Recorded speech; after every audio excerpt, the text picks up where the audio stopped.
जय शंकर की। नमः संभवाय च मयो भवाय च नमः, शंकराय च महेश्वराय च नमः, शिवाय च शिवतराय च।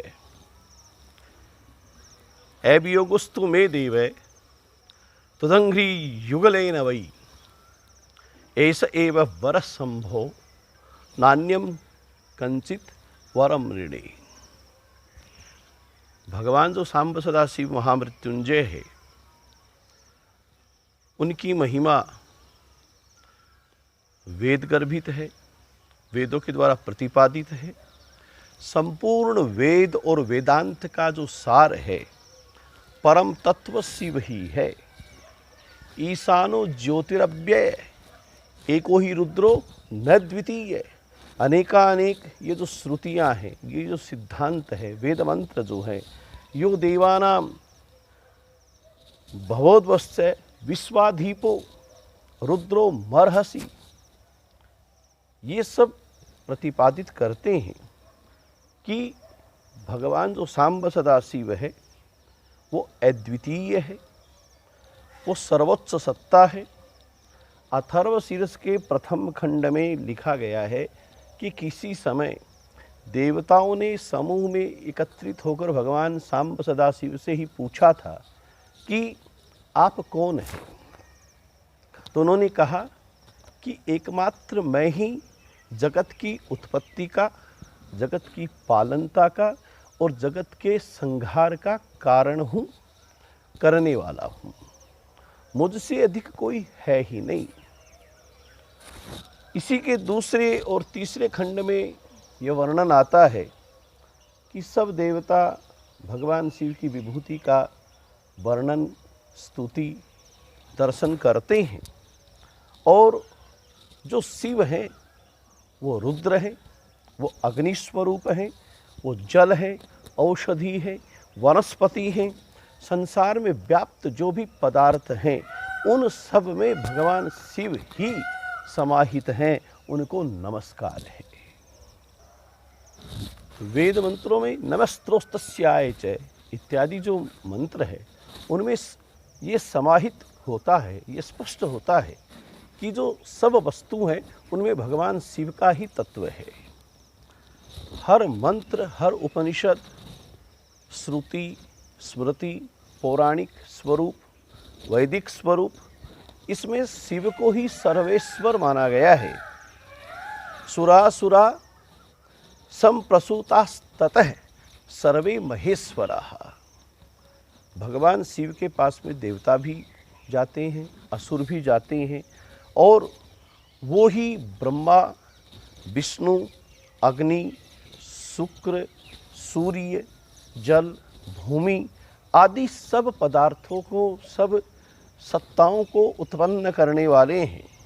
हरिवंश की कैलाश यात्रा आख्यान में भगवान शिव ने भगवान विष्णु से कहा है कि हे गोविंद, जो तुम्हारे नाम है वो ही मेरे नाम है। शिवम प्रसुस्त सर्वाणी, भगवान शिव जो हैं वो सबके लिए प्रशस्त हैं। और शिव की स्तुति अनेक देवताओं के नाम लेकर कर भी की जा सकती है। कि स्कंद पुराण में वर्णन आता है कि चाहे आप विष्णु भगवान का नाम लें, सूर्यादि कोई ग्रह हैं जो आदि देव हैं, उनकी उपासना करें, ये सब शिव की उपासना के ही स्वरूप माने गए हैं। और शिव जो है हर यज्ञ के फलदाता हैं। और उन शिव जी का जो पूजन करता है उसके सब कष्ट दूर होते हैं। अनुशासन पर्व जो है उसमें शिव से ही भगवान ब्रह्मा और विष्णु की उत्पत्ति लिखी गई है। अर्थात जब कुछ भी नहीं था तब एकमात्र शिव थे। हरिवंश में लिखा गया है कि श्री कृष्ण ने शिव की स्तुति कर करके वरदान प्राप्त किया है। वाल्मीकि में रौद्राय वपुषे नमः, उत्तराखंड जो है, उत्तरकांड जो है, उसमें तेतु रामस्य तक श्रुत्वा नमस्कृत्य विखवध्वजम, ये जो लिखा गया है ऐसा जो कहा गया है, इसमें स्पष्ट होता है कि भगवान श्री राम ने भी भगवान शिव का ही आराधन किया है। चाहे वो शाक्त स्वरूप हो, चाहे वो गण स्वरूप हो, चाहे वो देवी स्वरूप हो, हर देवता ने, हर श्रेष्ठ ने भगवान शिव को ही अपना आधार माना, अपना सर्वोच्च सत्ता के रूप में सर्वोच्च बिंदु है वो मान कर करके उनकी उपासना की, उनकी आराधना की। और श्रीमद् भागवत, सभी 18 पुराण, वेदादि जो चारों वेद हैं, जो उपनिषद हैं, उन सब में भगवान शिव की स्तुति एक ऐसे निरूपण के रूप में की गई है कि भगवान शिव कल्याणकारी हैं, भगवान शिव दयालु हैं, भगवान शिव कृपालु हैं, औढ़रदानी हैं और हमेशा अपने भक्तों का परित्राण करते हुए उनकी क्षेमता, उनकी आरोग्यता, नैरुज्यता, उनकी बलवर्धता, उनकी सौभाग्यता, उनकी संतति आदि जो प्रवृद्धि है, उसके लिए वो उनको अभयदान देते हैं। उनको वो सब चीज़ें जो भौतिक पदार्थों के रूप में परिमापित हैं, प्रदान करते हैं। शिव उत्कृष्ट क्यों है, सर्वोच्च क्यों है? क्योंकि उनके द्वारा ही विष्णु की उत्पत्ति है, उनके द्वारा ही ब्रह्मा की उत्पत्ति है, उनके द्वारा ही देवी की उत्पत्ति है, उनके द्वारा ही सूर्य की, अग्नि की, वायु की, नैऋति की, ईशान की, रौद्र स्वरूप की उत्पत्ति, पालनता और संहारता है, नियामकता है। यजुर्वेद में मंत्र आता है, त्र्यंबकम जजामहे सुगंधिम पुष्टिवर्धनम उर्वारुकमिव बंधनान मृत्योर्मुक्षीयमामृतात्, कि उभय लोक के वो फलदाता हैं, धन धान्य आदि पुष्टि को बढ़ाने वाले हैं, दिव्य गंध से वो युक्त हैं, त्रिनेत्रधारी हैं। उन शिव का ध्यान कर कर जिस प्रकार से एक पके हुए फल को संसार में पदार्पण होकर करके उससे विमुक्ति मिल जाती है, शिव आराधन करने वाले को तदनुरूप ही जीवन मृत्यु रूपी ये जो भयावह वातावरण है, उससे उसको विमुक्ति मिल करके नैरुज्यता प्राप्त होती है। वे शिव हमको अकाल मृत्यु से, अपमृत्यु से, मृत्यु से और अपार जो भय मरण है उससे मुक्त कर सकते हैं, उससे छुड़ा सकते हैं और अभ्युदय कर कर उस साधक की, उस भक्त की, उनकी आराधना उपासना करने वाले की वो हर प्रकार से कल्याणता करते हैं। वेद कहता है, नमस्ते रुद्रमन्यव उतोत इखवे नमः बाहुभ्यान मुतते नमः जाते रुद्र शिवा तनूर घोरा पाप कासिनी तया नस्तन्वा संतमया गिरि संताभि चाकसी ही। वो दुख दूर करने वाले हैं, ज्ञान को देने वाले हैं और जो जैसा कर्म करता है उसके कर्म को फल प्रदाता के रूप में देने वाले। अगर आप पाप कर्म कर रहे हो तो आपको रुलाने वाले, आपके दोष को सामने प्रस्तुत करने वाले रुद्र, हे शिव, हे रुद्र, आपको और आपकी दोनों भुजाओं को नमस्कार है। आपका जो क्रोध है, आपका जो रुद्र रूप है और आप बाणधारी हैं, आप उन हाथों को शत्रुओं पर गिरा करके हम जो आपके आराधक हैं उनको शांति प्रस्तुत करें। नमः संभवा यच मयो भवा यच नमः शंकरा यच मयस्करा यच नमः शिवा यच शिवतरा यच। यह कल्याणकारी है। शिव सुख प्रदाता है, मुक्ति रूप हैं, उन शिव को नमस्कार है, बार बार नमस्कार है। वो पारलौकिक, इहलौकिक और पारलौकिक दोनों प्रकार के अभ्युदय को, कल्याण को, आरोग्यता को, क्षेमता को, वैभवता को देने वाले हैं। वो निष्पाप हैं। हे शिव जी, हे शाम्ब सदा शिव महामृत्युंजय चंद्रशेखर चंद्रशेखर चंद्रशेखर रक्ष माम पाहि माम। ये इसीलिए कहा गया है क्योंकि वो दयालु है, भोलेनाथ हैं, आशुतोष हैं। अन्य देवता इतनी जल्दी प्रसन्न नहीं होते जितने कि भगवान शिव प्रसन्न होते हैं। उनकी उपासना पद्धति बड़ी सरल है। आप विनीत और भोले शुद्ध सरल भाव से भगवान शिव की उपासना करेंगे तो निसंदेह जीवन के हर पदार्थों का, चाहे वो भौतिक रूप में हो, आध्यात्मिक रूप में हो, आपको लाभ मिलेगा ही मिलेगा।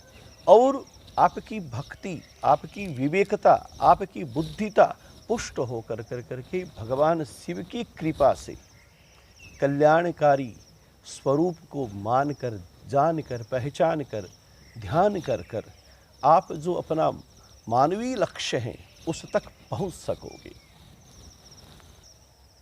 ऋग्वेद, सामवेद, अथर्ववेद, जैमिनी ब्राह्मण, शतपथ ब्राह्मण, श्री कुलार्णव तंत्र आदि आदि अनेक स्थानों पर शिव जी के मंत्रों को उद्धृत करते हुए कि स्वयं ज्योतिर आद्यंतो निस्वैर परात् परः निर्गुण सच्चिदानंदस्तथा वै जीव संज्ञक है।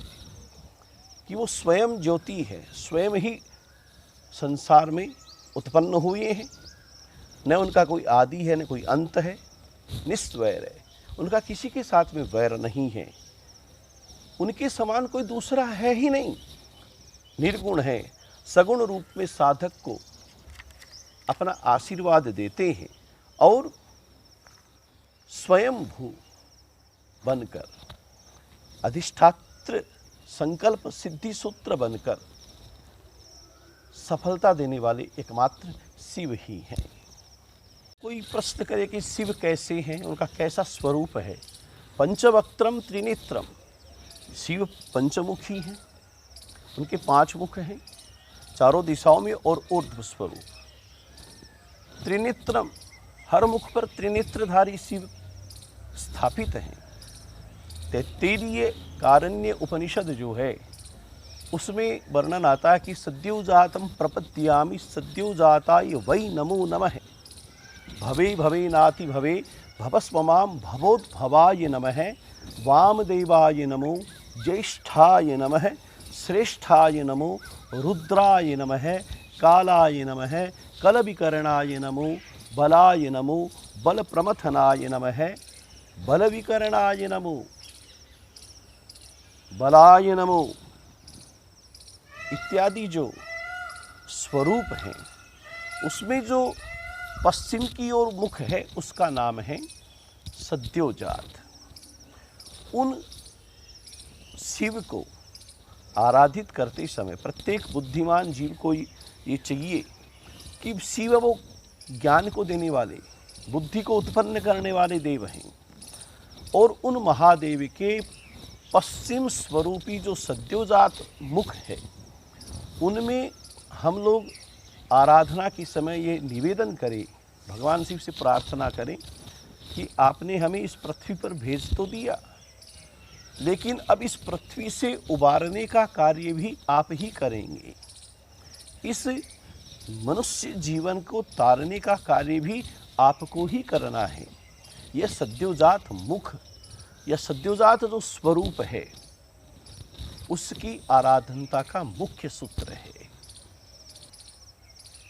अब आता है उत्तर की ओर का जो मुख है वो वामदेव है, वो ज्येष्ठ हैं, वो श्रेष्ठ हैं, वो रुद्र रूप हैं। उनके निमित्त मैं नमस्कार करता हूँ जो काल को, कल विकरण को और बल विकरण को धारित करते हैं उन रुद्र को मैं नमस्कार करता हूँ, उन शिव को मैं नमस्कार करता हूँ।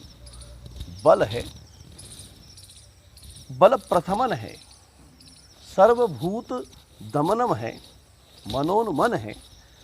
ये जो सारे स्वरूप है ये शिव के ही रूप हैं। इनके निमित्त मैं नमस्कार करता हूँ।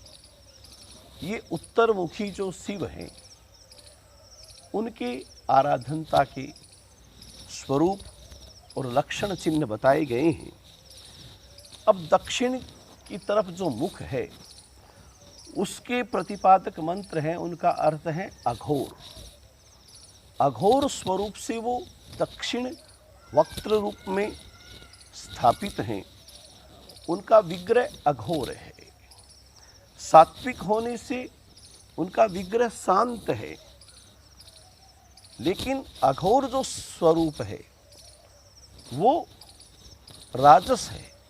और इस कारण से घोरेभ्यो अथ घोरेभ्यो घोर घोर तरेभ्य है।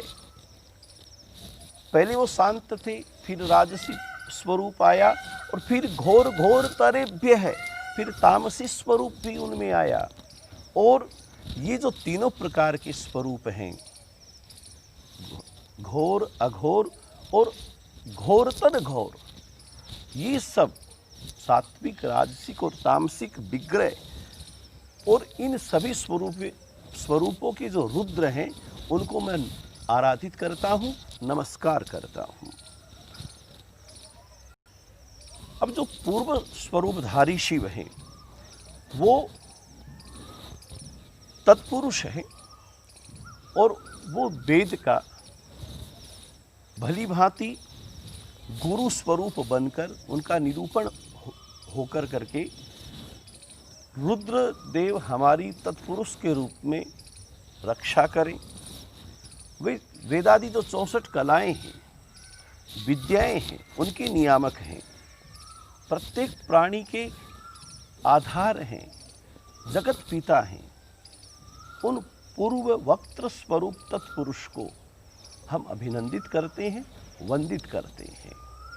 अब जो ऊर्ध्वमुख है, जिसमें वो अनंत आकाश की ओर निहार रहे हैं, वो वेद के प्रतिपालक हैं और अधिपति ब्रह्म परमात्मा का चिंतन करते हुए प्रत्येक जीव मात्र पर अपना अनुग्रह करते हैं। शांत हैं, निराकार हैं और सदा शिव रूप हैं। उनको आराधित करना, ऊर्ध्वमुख का पूजन करना है, उनकी उपासना करना है। जय शंकर की।